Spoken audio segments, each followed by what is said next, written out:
August 17, 1943. Foggy morning at RAF Hardwicke, Norfolk, England.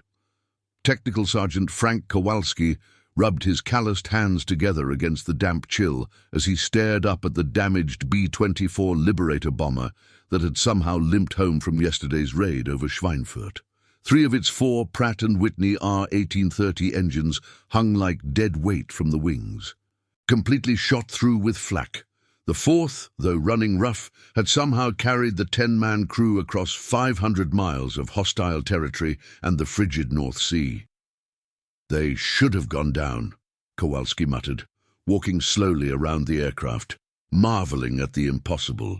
The pilot, Lieutenant James Matheson, had accomplished what the entire 8th Air Force considered aerodynamically impossible, bringing a B-24 home on a single engine. According to every technical manual, flight characteristic chart, and the consolidated aircraft engineers who designed her, this heavy bomber required a minimum of 2 functioning engines to maintain altitude. Yet here she sat. Before we dive into this story, drop a quick hi in the comments and tell me where you're watching from. It really helps support the channel. This is the untold story of how one ground crew chief's unauthorized modification to the B-24's fuel delivery system would eventually save over 30 bombers and 300 airmen. A modification that violated every technical order from the Army Air Forces and would have resulted in a court-martial if discovered by command. It's the story of how technical ingenuity on the ground silently altered the brutal mathematics of aerial warfare, where a bomber's survival often came down to the precise relationship between weight, thrust, and gravity. The 93rd Bombardment Group, Heavy, had already earned the nickname Ted's Travelling Circus for its deployment across North Africa, the Mediterranean, and now England. But to Technical Sergeant Frank Kowalski, a 28-year-old former agricultural equipment mechanic from Nebraska, the circus was running out of performers. The group had lost 17 B-24s in the past month alone. Each aircraft represented not just the 400 zone man-hours required for construction, but 10 young men who had become like family to the ground crews who sent them off each morning, never knowing if they'd return. Captain Howard Mills, the group's engineering officer, approached Kowalski as he continued examining the improbable survivor. "What do you make of it, Frank?" Mills asked, clipboard in hand. "Matheson swears they were down to 1 engine for over 2 hours. Kowalski shook his head. "It shouldn't be possible, sir. Not with a full crew, remaining ammunition, and whatever fuel they had left. The performance charts say they should have descended at 500 feet per minute with 3 engines out. They should be at the bottom of the North Sea." "Well, I've got General Williams coming to see this miracle himself this afternoon. Get this bird cleaned up enough for inspection. After that, she's going to be cannibalized for parts. Too much structural damage." As the engineering officer walked away, Kowalski signaled to Corporal Eddie Rosenberg, his assistant crew chief. "Eddie, I want to see the maintenance logs for this aircraft and find Lieutenant Matheson. I need to ask him something." 2 hours later, in the relative warmth of Hardwicke's maintenance hangar, Kowalski sat with the exhausted pilot. Matheson's face still bore the dark rings of his oxygen mask, and his hands trembled slightly as he sipped coffee. "So you're telling me all 3 engines quit almost simultaneously?"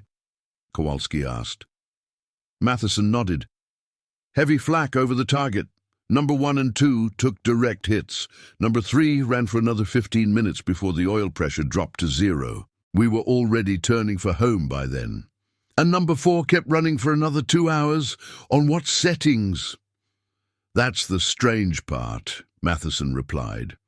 "Our flight engineer, Sergeant Parker, kept adjusting the mixture far richer than protocol.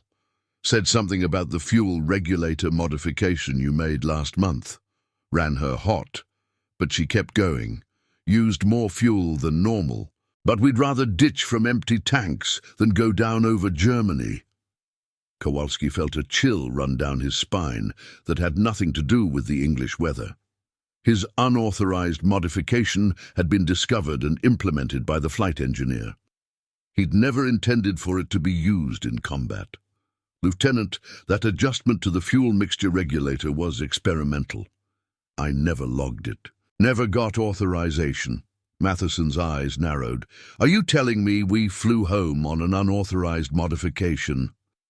I'm saying you flew home on something that technically doesn't exist in the maintenance records. The pilot stared at him for a long moment, then broke into a weary smile. Well, Sergeant, your non-existent modification saved 10 men yesterday. Whatever you did, it worked. The story of Kowalski's modification began 3 months earlier, in May 1943. The 93rd had just returned from temporary deployment to North Africa, and their B-24Ds had taken a beating from sand, heat, and combat operations. Kowalski had been assigned to solve a recurring problem: engines cutting out during high-stress maneuvers, particularly when damaged aircraft were limping home on reduced power.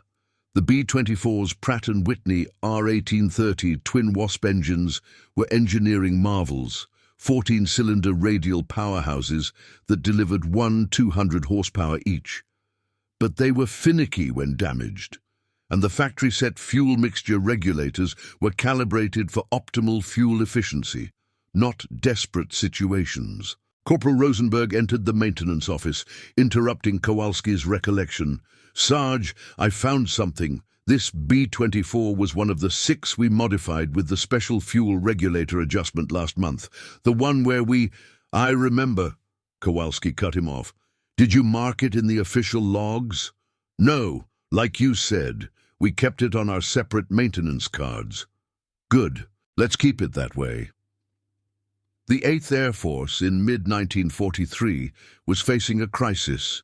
Daytime precision bombing raids into Germany were resulting in unsustainable losses. The previous week's raid on the ball-bearing factories at Schweinfurt had cost 60 bombers out of the 376 dispatched, a nearly 16% loss rate. At that pace, the entire bomber force would be wiped out in just 45 days of operations. These statistics weren't just numbers on paper to Kowalski. They represented friends who didn't return, empty bunks in the barracks, and personal effects being packed up and sent home to grieving families. The mathematics of industrial warfare were brutally simple. The side that could build and maintain aircraft faster than they were being destroyed would eventually win. America was outproducing Germany by staggering margins. In 1943 alone, U.S. factories would produce 29, 355 aircraft compared to Germany's 24, 807. The B-24 production lines at Willow Run were now producing 1 bomber every hour, a rate of industrial output that Luftwaffe General Adolf Galland would later describe as terrifying. But these production miracles meant nothing if the aircraft couldn't survive combat damage long enough to return to base. The B-24's technical specifications told a difficult story. With a maximum takeoff weight of 65,000 pounds fully loaded with bombs, fuel and ammunition, the 4 engines needed to generate a combined 800 horsepower for normal operations. Military power calculations indicated that a minimum of 400 horsepower, equivalent to 2 functioning engines, was required for sustained flight. But Kowalski had developed a theory while repairing damaged engines. The factory fuel mixture settings were designed for normal operations, not emergency conditions. By modifying the fuel regulator to allow for a significantly richer mixture in emergency situations, a single engine could be pushed well beyond its rated output, at least for short periods. Captain Mills returned to the maintenance hangar with a tall, silver-haired officer wearing the single star of a brigadier general. "Sergeant Kowalski," Mills called. "General Williams wants to meet the crew chief for this aircraft." Kowalski snapped to attention and saluted. "At ease, Sergeant," General Williams said. "I've just spoken with Lieutenant Matheson and his crew. They believe they've witnessed a miracle. I'm more inclined to believe there's a technical explanation. What's your assessment?" "Sir, the aircraft sustained heavy damage, but the crew managed their resources expertly. Lieutenant Matheson is an exceptional pilot. That doesn't explain how they maintained altitude on a single engine when our performance manuals say it's impossible, the general pressed. Kowalski hesitated. His unauthorized modification could mean a court-martial, but if standardized, it could potentially save hundreds of airmen. Sir, I believe the engines on our aircraft are capable of more than the technical manuals indicate, particularly in emergency situations. The general studied him. Interesting theory, Sergeant. I'd like you to prepare a detailed report on this aircraft's maintenance history for the past 3 months. Captain Mills will assist you. I want it on my desk tomorrow morning.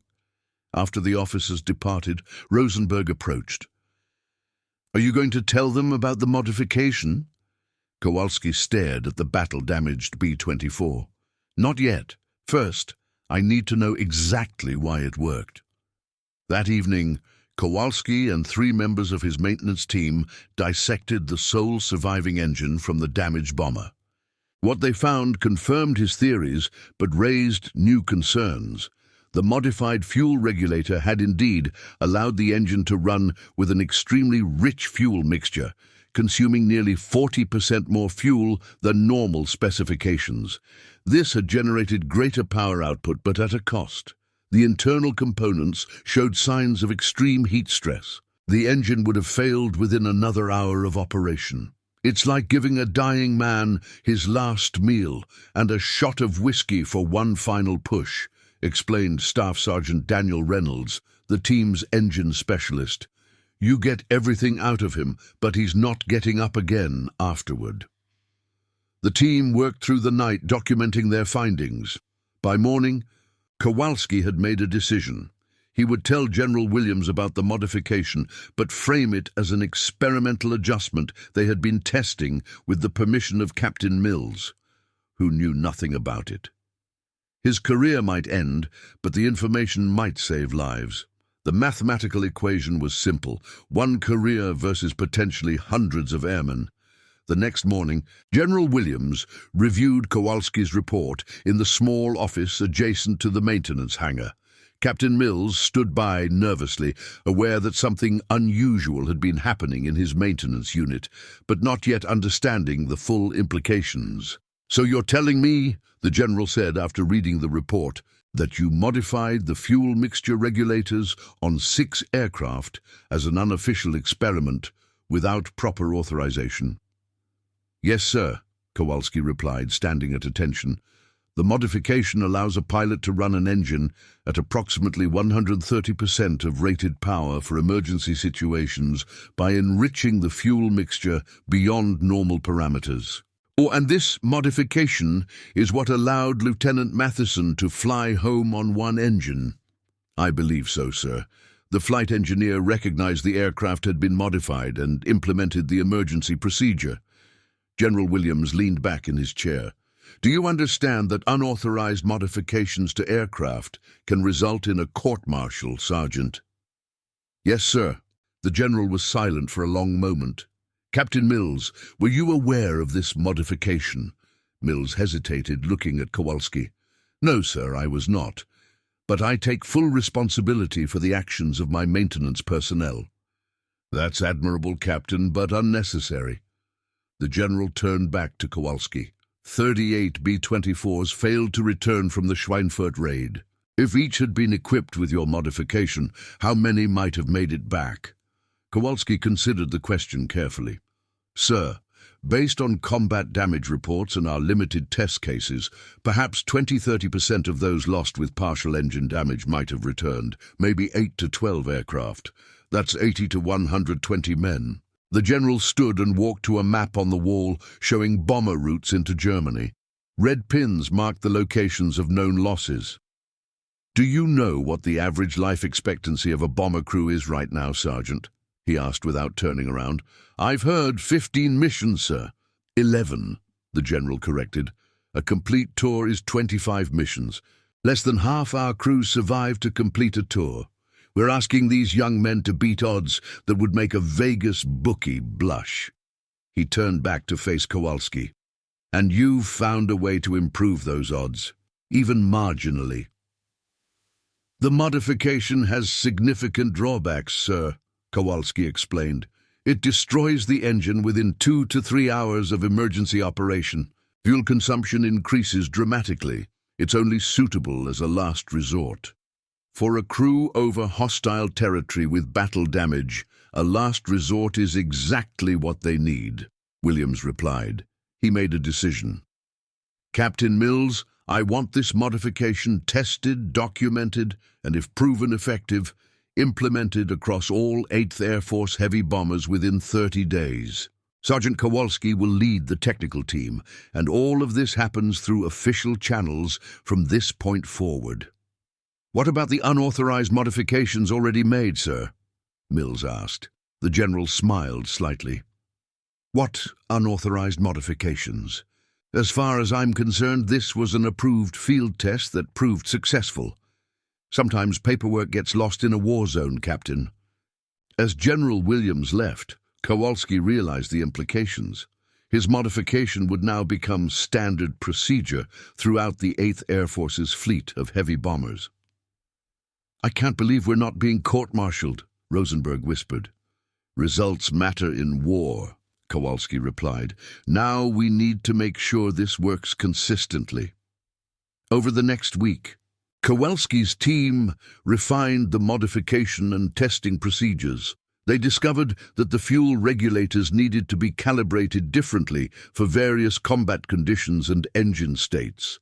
They created a simple control system that could be operated by flight engineers without extensive training. On June 12, 1943, the first official test flight took place. A B-24D, nicknamed Carolina Princess, took off with a minimal crew, climbed to 10,000 feet, and deliberately shut down 3 engines. Using Kowalski's modified fuel system, the pilot maintained altitude for 17 minutes, long enough to potentially reach friendly territory or the English Channel from targets in northwestern Germany. By the end of June, the modification had been installed on all 93rd Bombardment Group aircraft and was being implemented across the 8th Air Force. The technical bulletin describing the procedure was designated TB-10943H and carried General Williams' signature as authorizing officer. There was no mention of its unauthorized origins. The first combat test of the now official modification came on July 24, 1943. Lieutenant Colonel Harrison Miller's B-24 sustained heavy damage over Hamburg, losing 2 engines immediately and a third shortly after leaving the target. Using the emergency fuel mixture procedure, his flight engineer kept the remaining engine producing enough power to maintain a shallow descent, rather than the catastrophic dive that would have been expected. The bomber reached the North Sea and was eventually spotted by an RAF Air Sea Rescue Unit. All 10 crew members were recovered safely after ditching. Miller's after-action report credited the emergency engine procedure with giving them the extra 20 miles that made the difference between ditching in the North Sea versus going down over occupied territory. By September 1943, Kowalski's modification had gained near-mythical status among bomber crews. They called it the Kowalski cocktail, a rich fuel mixture that gave dying engines one last surge of power when it mattered most. Bomber crews began requesting assignment specifically to aircraft that had received the modification. The statistics began to reflect its impact. Before the modification, approximately 85% of B-24s that lost 3 engines failed to return. After implementation, that number dropped to 72%. While still catastrophic, that 13% improvement represented hundreds of young men who would otherwise never have seen home again.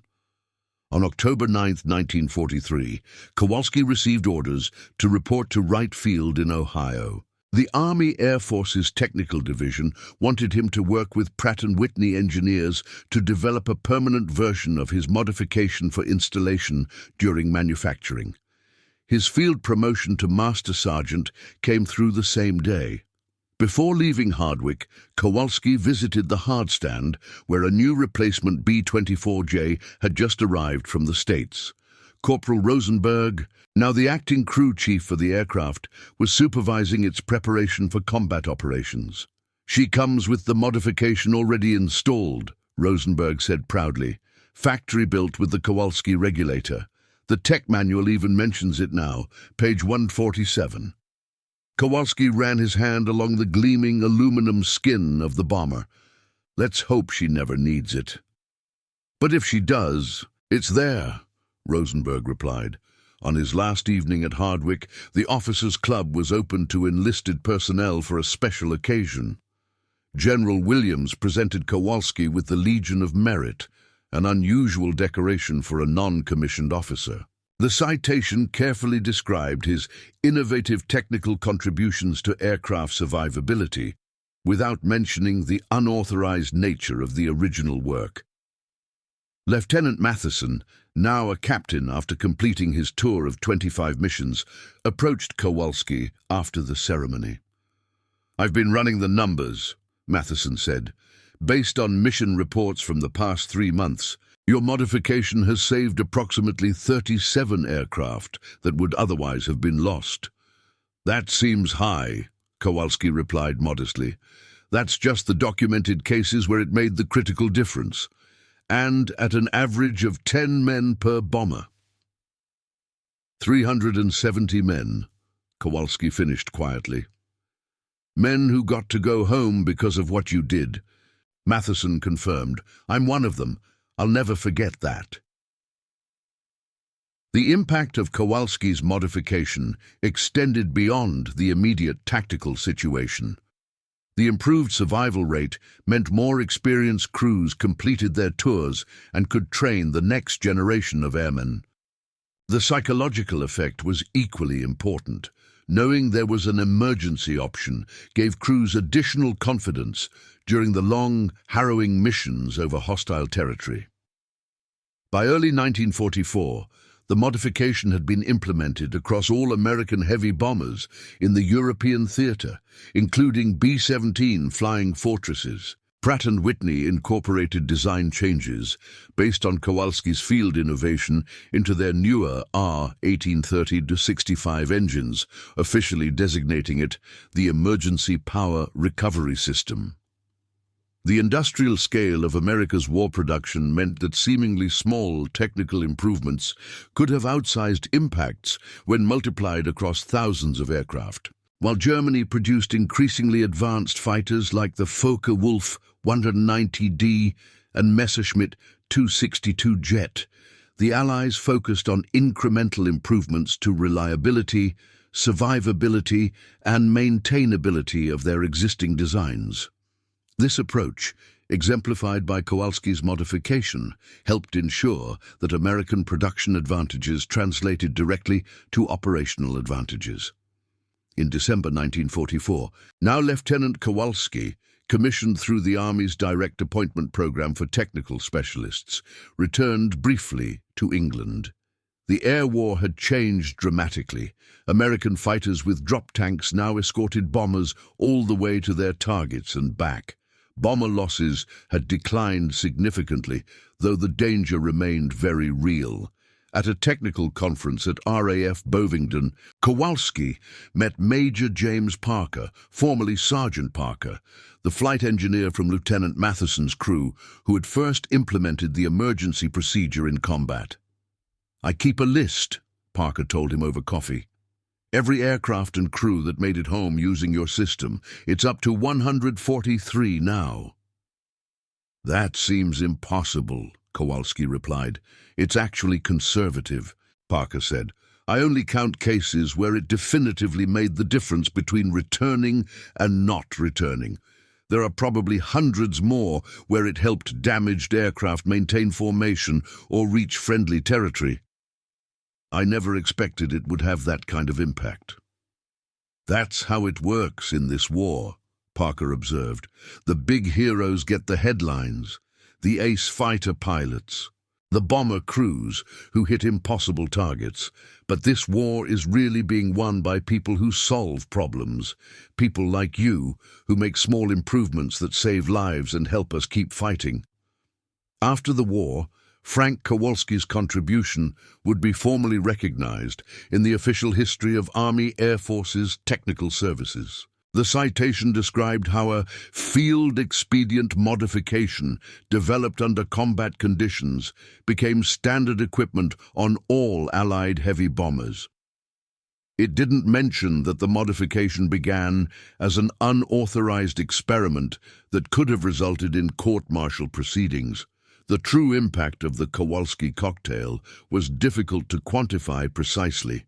Post-war analysis by operational research teams estimated that between 200 and 250 heavy bombers that would otherwise have been lost were able to return to friendly territory due to the emergency power system. With an average crew of 10 men per bomber, this represented between 2 C-0 and 2 500 airmen. More significantly, many of these aircraft were able to be repaired and returned to service rather than being lost entirely, helping to maintain the overwhelming numerical advantage that eventually crushed the Luftwaffe. By the spring of 1944, the 8th Air Force could launch over 1 C-0 bombers in a single raid, a level of aerial domination that German defenses simply could not counter. For the young men who flew these dangerous missions, innovations like Kowalski's represented something beyond their tactical value. They symbolized the commitment of those on the ground to giving them every possible chance of survival. The bond between ground crews and air crews was strengthened by the knowledge that people like Frank Kowalski were using every tool at their disposal, authorized or not, to bring them home. Lieutenant Matheson, who had returned to the United States to train new B-24 pilots, often included the story of his miraculous return in his instruction. The manual says a B-24 can't fly on one engine, he would tell his students, but someone forgot to tell my B-24, never accept what the book says is impossible. In combat, the impossible sometimes becomes necessary. On a cold spring morning in 1945, as Allied forces pushed into Germany from both east and west, Frank Kowalski stood on the flight line at a forward base near Nancy, France. A formation of B-24s passed overhead, returning from a mission over southern Germany. One aircraft lagged behind, trailing smoke from 2 engines. As he watched, a third engine sputtered and stopped. The crippled bomber maintained altitude on its single remaining engine, gradually closing the distance to safety. Kowalski recognized the desperate mathematics playing out above him, the precise balance of power, weight, and aerodynamics that would determine whether 10 young men lived or died. But thanks to one unauthorized modification made in a drafty English hangar 2 years earlier, the equation now contained an extra variable, one that tipped the balance towards survival. Frank Kowalski never considered himself a hero. Like thousands of others in the vast logistics and maintenance operation that kept the Allied air offensive functioning, he saw himself simply as someone doing his job, solving problems with the tools at hand. Yet his willingness to bypass procedure in pursuit of a solution that might save lives exemplified the innovative spirit that characterized America's approach to industrial warfare. In the decades after the war, the story of the Kowalski cocktail would be included in Air Force technical training as an example of battlefield innovation. Instructors emphasized both the ingenuity of the solution and the importance of following proper channels for aircraft modifications, a somewhat ironic lesson given the unauthorized nature of the original work. The legacy of Frank Kowalski's modification extended beyond the war years. The principles he discovered about emergency power management were incorporated into commercial aviation protocols and eventually into the computerized engine management systems of modern aircraft. Though few passengers on today's commercial flights realize it, some of the emergency procedures available to pilots in crisis situations trace their origins to an unauthorized experiment conducted by a young sergeant trying to bring more bombers home. For the men who flew the B-24 Liberator during those dark days when the outcome of the air war remained uncertain, the knowledge that their aircraft contained one more option for survival represented something beyond technical specifications. It represented hope, the hope that innovation, determination, and American ingenuity could overcome even the brutal mathematics of attrition warfare. And that concludes our story. If you made it this far, please share your thoughts in the comments. What part of this historical account surprised you most? Don't forget to subscribe for more untold stories from World War II, and check out the video on screen for another incredible tale from history. Until next time.